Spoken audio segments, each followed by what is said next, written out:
Magandang umaga po. February 2, 2025. Mag-alas 12 na po ng tanghali.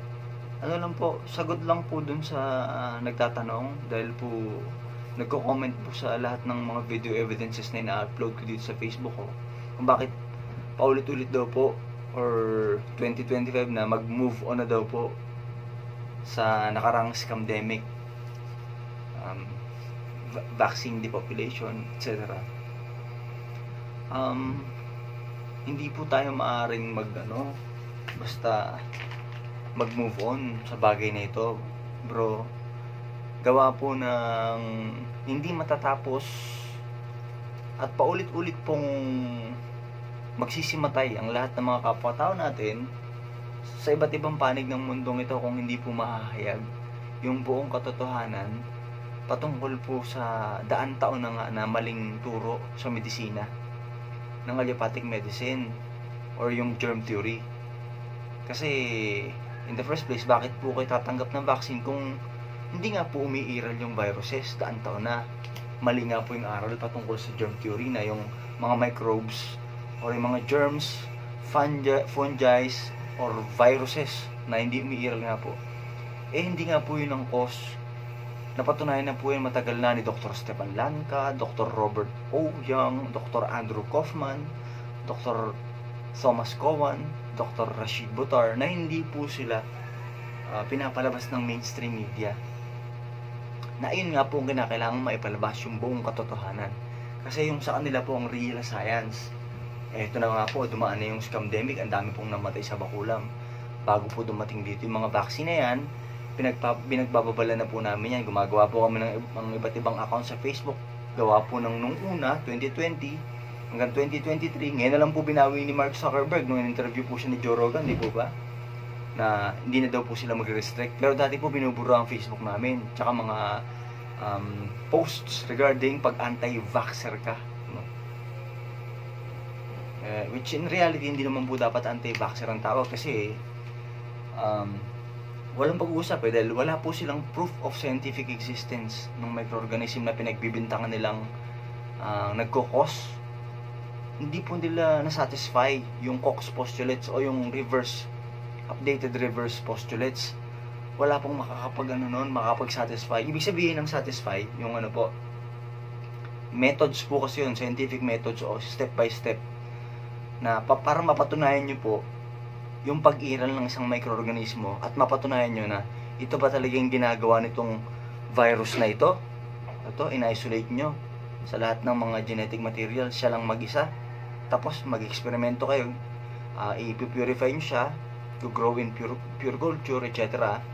Tapos doon nyo na pag-eksperimento, titignan nyo kung nakakahawa po ba talaga siya or nang-hijack po ba talaga siya na cell. Tapos pag na-hijack na po yung cell, nagmumultiply po ba siya doon kahit non-living organism siya or dead entity na imposible niya nga pong gawin, etc. Wala pong nakapagpatunay nun.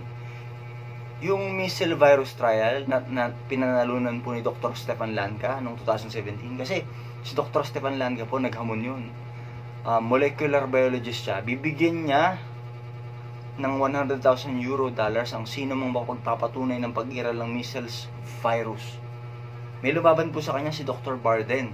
Kumaba po yung una, nanalo po kuno si Dr. Barden. Pero nung nag-appeal po si Dr. Stefan Lanka, nanalo naman po siya.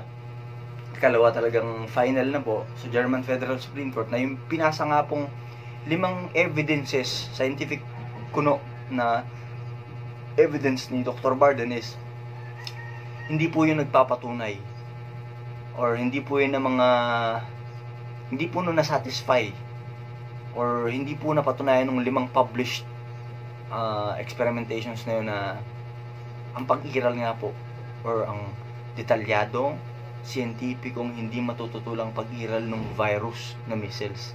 At pare-pareho lang po yan sa HIV, sa Ebola, lahat po ng historical viruses. Imposible po nilang mapatunayan. Kung makikita nyo lang po at maitatawid sa inyong mai-simplify para maunawaan ninyo yung mga scientific documentations and evidences na noon pa po. Pati yung contagion, yung sa hawa-hawa, sabi po nila nakakahawa yung laway, bodily fluids. Di po ba yung dura, singa, plema, hindi po totoo yun. Meron po kaming evidences, daan taon na po.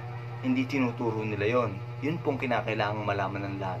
So, hindi po tayo maaaring mag-move on sa buhay natin. Makikita natin na pinagpapapatay yung kapwa-tao natin base sa maling turo. Kinakailangan mahayag po ang buong katotohanan kasi yun po ang kalooban ng Diyos. Yun po ang makapagliligtas sa atin. Sa mahal natin sa buhay, sa next generation. Tingnan niyo po yung flu vaccine. Hindi po kailangan ng tao ng vaccine against flu. Because yung flu, yun po mismo yung sariling detoxification ng katawan natin. Respiration, pagpapawis, perspiration, pagdura, pagdumi, pagtae.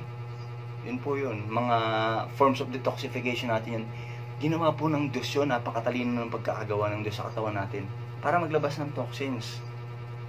Pag nag-overflow na po tayo ng toxins, lalagnitin tayo para maglabas ang katawan natin. Yun ang intent doon. Pati yung sinasabi po nilang viruses, hindi po viruses ang tawag doon. Exosomes or cell fragments. At yung cell fragments po na yun, kumbaga, di po ba may sunog sa isang lugar? Bombero pupunta automatically, di po ba? Sila yung pumapatay ng sunog. Yun po ang tungkulin ng viruses na yun or yung exosomes na yun. Ang correct scientific name po nun, exosomes, di viruses. Cell fragments po yun, ha. Sila ang pumapatay or act as a cleaner or a garbage bin. Tapos cell-to-cell communicator pa po sila. Napakabuti ng ginagawa nila. Cleaner.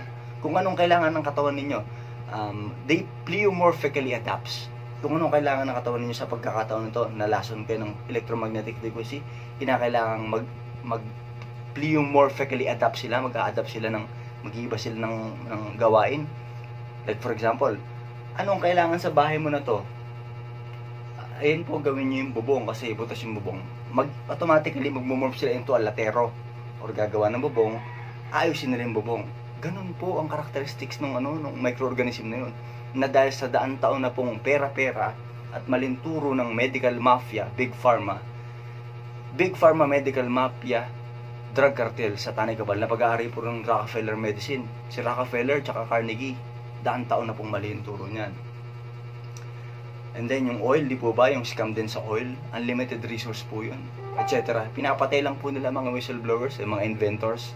Noon pa po, pinagpapapatay nila. And then, ano pa po ba yung sa viruses, yung exosomes? Halimbawa, kailangan nyo po ng tigalinis ng tigawales. Mag-a-act naman po siya sa cleaner. Ganun po siya, pleomorphically adapts. Nagmomorph po siya into fungi or bacteria, depending on what your body, kung ano po ang kailangan ng katawan ninyo sa pagkakataon nila. Like for example, kung ano po ang sakit na nararamdaman ninyo, o yun nga po, kung anong kinakailangan detox. Kinakailangan lang pong ma-simplify sa inyo yung mga evidences para maunawaan niyo sa lahat po ng kapwa-tao natin, kasi hindi naman po lahat nakakaunawa ng English. Halimbawa, ito po. Alam po ba nila ito? Detection of graphene in COVID-19 vaccines. Yung vaccine, meron pong graphene oxide. Magnetic, nano, bio, electromagnetic, synthetic microorganism. For mind control po yun. Napakasawa po sa katawan nun. Ba't nilalagay nila doon? O hindi po alam ng kapwa-tao natin yun. Kinakailangan po nilang malaman. Scientific report po ito, Detection of graphene in COVID-19 vaccines by micro-Raman spectroscopy. Technical report, Almeria, Spain, November 2, 2021 po ito. By Professor Dr. Pablo Campra, Madrid. Associate University Professor, PhD in Chemical Sciences, degree in Biological Sciences. Ito po ba sinasabi nila to? Wala po silang ka-idea na may ganitong umiiral. Hindi po ba? So, hindi po tayo dapat mag-move on kapag meron pong kasinungalingan na nananaig. Kinakailangan po mahayag po muna ang buong katotohanan na yun po ang kalooban ng Diyos para hindi po tayo malipol. Yun lang po muna siguro. Sagot lang po dun sa nagsasabing mag-move on na hindi po maaari. Hindi po matatapos itong scamdemic. Lahat po may perwisyo. Ulit-ulit lang po yan. New variants, new imaginary variants, new vaccine for... Ako po, paulit-ulit na lang po Hanggang dito na lang po muna ulit. Salamat po sa Diyos sa Panginoong Kristo sa kaunawaan. Kung may tanong pa po kayo, please comment nyo lang po. Sagutin po natin. Bye for now. Have a nice day.